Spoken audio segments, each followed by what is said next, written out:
परमात्मा कबीर जी ने जैसे ही सतनाम का सुमरण किया, वैसे ही देखते काल ब्रह्म ने अपनी गर्दन नीचे झुका ली, मानो कोई शक्ति जबरदस्ती काल को नीचे की ओर धकेल रही हो। बेटा, पाँव रख इसके सिर पर। परमात्मा कबीर जी का आदेश पाते ही बालक गरीबदास जी ने ज्योति निरंजन के सर पर पाँव रखा और 11वें द्वार से पार हो गए। 11वें द्वार से बाहर निकलते ही बालक गरीबदास जी और कबीर परमात्मा अक्षर ब्रह्म के 7 शंख ब्रह्मांडों में प्रवेश कर चुके थे।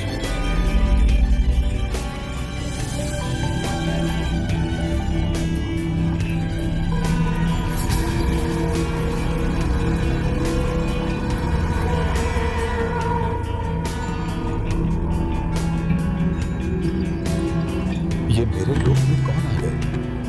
अरे बाबा जी, ये कौन है? बेटा गरीबदास, ये जो तुम्हें सामने खड़ा दिखाई दे रहा है, ये अक्षर पुरुष है। अक्षर पुरुष?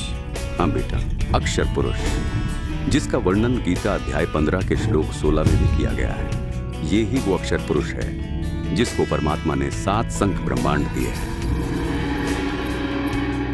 क्या काल ब्रह्म की तरह अक्षर पुरुष भी 1 लाख मनुष्यधारी प्राणी खाता है? नहीं बेटा, परमात्मा ने इसको ऐसा कोई श्राप नहीं दिया। अक्षर पुरुष जीवों को नहीं खाता।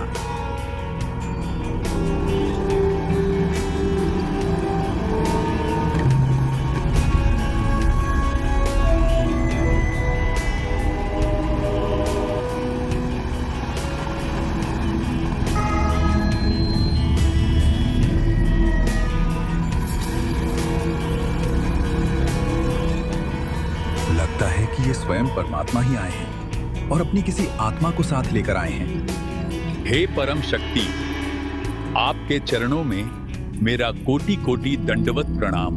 परमात्मा कबीर जी अक्षर ब्रह्म की ओर देखकर मुस्कुराए और बालक गरीबदास जी को साथ लेकर 12वां द्वार पार करके सतलोक में प्रवेश कर गए।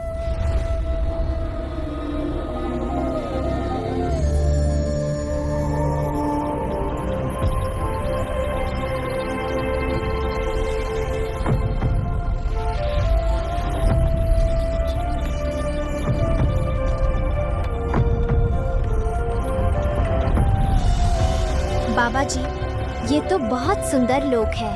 हाँ बेटा गरीबदास,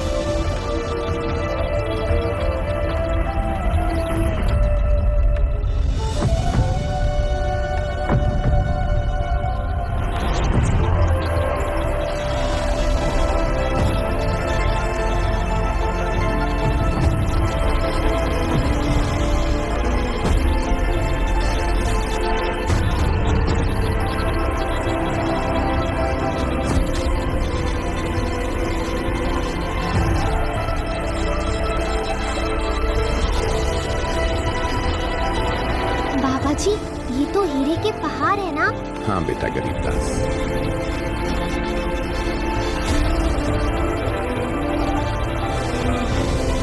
वाह, ये कितना सुंदर बाग है।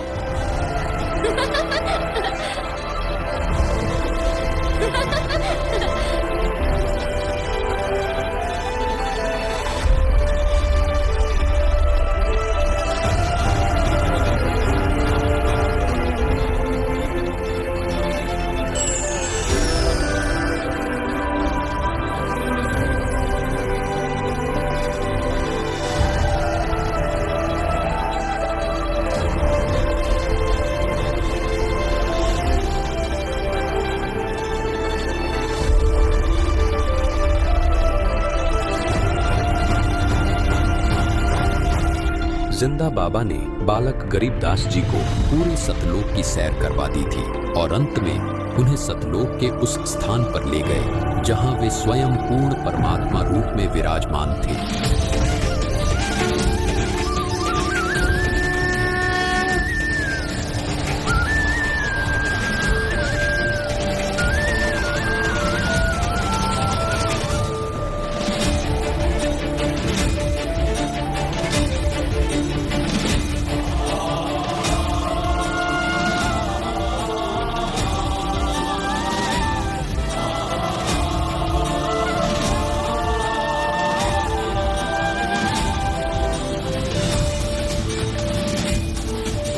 गरीबदास जी देखते हैं कि जो जिंदा बाबा उन्हें सतलोक लेकर आए थे वे सिंहासन पर विराजमान परमात्मा को चवर करने लगे। उन्हें देखकर ये प्रतीत हो रहा था कि एक सेवक श्रद्धा से अपने गुरुजी की सेवा कर रहा है। ये देखकर बालक गरीबदास जी अंदर अंदर सोच रहे थे, ये जिंदा बाबा तो भगवान के कोई सेवक लगते हैं। भगवान तो ये है जो सिंहासन पर विराजमान है। इतने में बालक गरीबदास जी देखते हैं कि जो परमात्मा सिंहासन पर विराजमान थे वो तेजोमय शरीर युक्त परमात्मा सतपुरुष खड़े हो गए और जिंदा बाबा जी उस सिंहासन पर विराजमान हो गए तथा तेजोमय शरीर युक्त परमात्मा जिंदा बाबा के ऊपर एक सेवक की तरह चवर करने लगे। बालक गरीबदास जी ये अद्भुत दृश्य देखकर अचंभित हो गए और मन ही मन सोचने लगे, ये जिंदा बाबा तो अवश्य ही कोई विशेष व्यक्ति है जो साक्षात भगवान इन पर चवर कर रहे हैं। बालक गरीबदास जी इतना सोच ही रहे थे कि तभी देखते ही देखते तेजोमय शरीर युक्त परमात्मा जिंदा बाबा के शरीर में समा गए और केवल जिंदा बाबा ही सिंहासन पर विराजमान रहे तथा चवर स्वयं ही जिंदा बाबा के रूप में विराजमान परमात्मा के ऊपर होने लगा। और वहीं दूसरी ओर नीचे पृथ्वी पर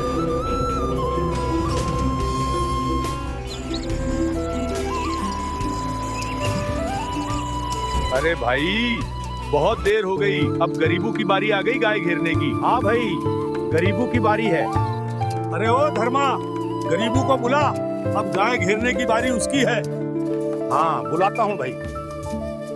गरीबू, ओ गरीबू, अरे खड़ा हो ले भगत जी। अच्छा तो ये सो रहा है, देखो तो ऐसे सो रहा है जैसे इसे कोई काम ही नहीं है। गरीबू खड़ा हो जा, क्या बैठे बैठे सो रहा है? अब गायें घेरने की तेरी बारी आ गई है। अरे गरीबू, गरीबू उठ। अरे गरीबू मर गया, गरीबू मर गया। अरे ये आवाज, लगता है कुछ हो गया। चलो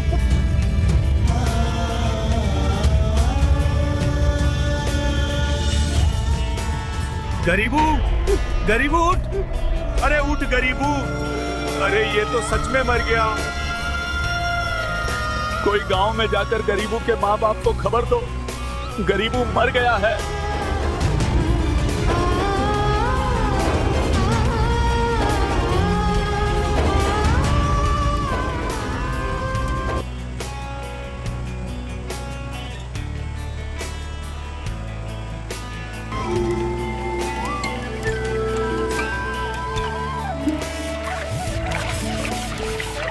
अरे गरीबू कब आएगा? सुबह से गया हुआ है। अरे तुम इतनी चिंता क्यों करती हो? हाँ, अभी थोड़ी देर में सब गाय लेकर आ जाएंगे।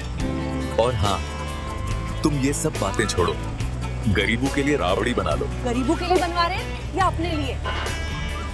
मैं जानती हूँ आपका खाने का दिल है और नाम गरीबू का लगा रहे हैं। अनर्थ हो गया, अरे अनर्थ हो गया। अरे भाई क्या बात हो गई? गरीबू मर गया।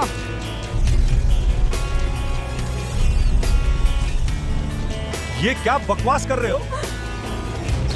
अरे मैं सच कह रहा हूँ, कोई बाबा आया था, उसने गरीबू को जादू जंत्र का दूध पिला दिया, जिस वजह से गरीबू अब इस दुनिया में नहीं रहा। नहीं,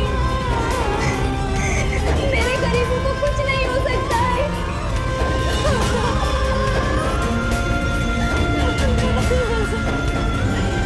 अरे संभालो अपने आप को, कुछ नहीं होगा गरीबू को।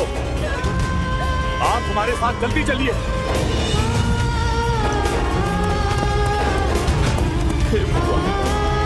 ये क्या हो गया? लाल जी के नाती को उस बाबा जी ने जादू जंतर का दूध पिला दिया, इसलिए गरीबू मर गया। गरीबू, गरीबू उठ जा बेटा, देख तेरी माँ आई है। अरे उठ जा, सुन रहा है ना? उठ जा बेटा। सोचा था क्या क्या हो गया, एक क्षण में सब कुछ खो गया। सब कुछ था जीवन में मेरे, जीवन ही मेरा खो गया। नियति ने ऐसा क्या किया मिली प्रेम में ऐसी मेरा चाहा था क्या पाया है क्या सब कुछ ही मेरा खो गया मेरे गरीबू। शाम होने वाली है, चलो चिता की तैयारी करो।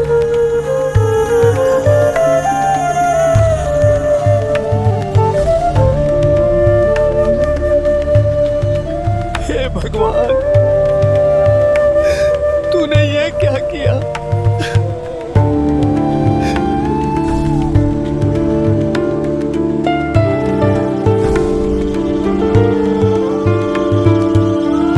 बेटा, अब तुम्हें पृथ्वी पर वापस जाना होगा। वहां तुम्हारे शरीर का अंतिम संस्कार करने की तैयारी हो चुकी है। हे परमात्मा, मुझे यहीं रख लो ना। मैं नीचे उस गंदी जगह वापस नहीं जाना चाहता।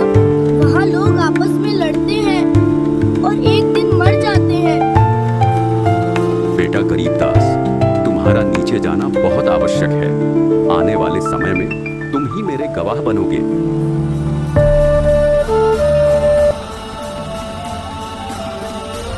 जाओ बेटा, और पृथ्वी पर जाकर सबको बताओ कि पूर्ण परमात्मा कौन है और हम सब कहां से आए हैं। बेटा गरीबदास, मैं तुम्हें दिव्य दृष्टि दे रहा हूँ। अब तुम्हें भूत, भविष्य, वर्तमान सब ज्ञात होगा। अपने कर्मों का फल भोग रहे हैं। जब ये सभी नीचे पृथ्वी पर थे और मनुष्य जीवन प्राप्त है, तो इन्होंने कभी भी शास्त्रों के अनुकूल वृत्ति साधना नहीं की। इसलिए आज द्वारा इतना कष्ट दिया जा रहा है। नरक दिखाने के बाद कबीर परमात्मा जी बालक गरीबदास जी को धर्मराज के पास ले गए। कबीर परमात्मा जी को देखकर धर्मराज तुरंत अपनी गद्दी से खड़े हो गए और हाथ जोड़कर कबीर परमात्मा जी से कहने लगे, आदेश करें भगवान, क्या आपके दास से कोई गलती बनी है? जो साक्षात आपने यहाँ आने का कष्ट किया और जो बालक आपके साथ आया है, क्या ये आपका शिष्य है? लाख लाख शुक्र है, लाख लाख शुक्र है तेरा। अरे, गरीबू जिंदा हो गया।